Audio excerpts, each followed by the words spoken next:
अरे महक, हाँ, तुम्हारे घर में सबसे छोटा कौन है? मेरे पापा। पापा कैसे? अभी भी मम्मी के साथ सोते हैं यार। क्या कह दिया।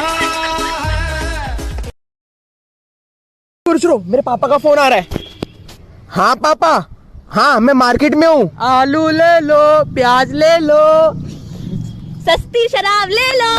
कैसे मुझे तुम मिल गई।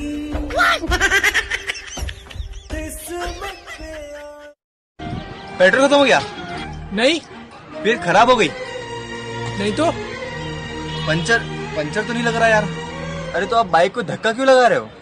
अरे नहीं भैया यार, वो क्या है ना, पापा ने बोला था कि गाड़ी धीरे चला कर ले जाना।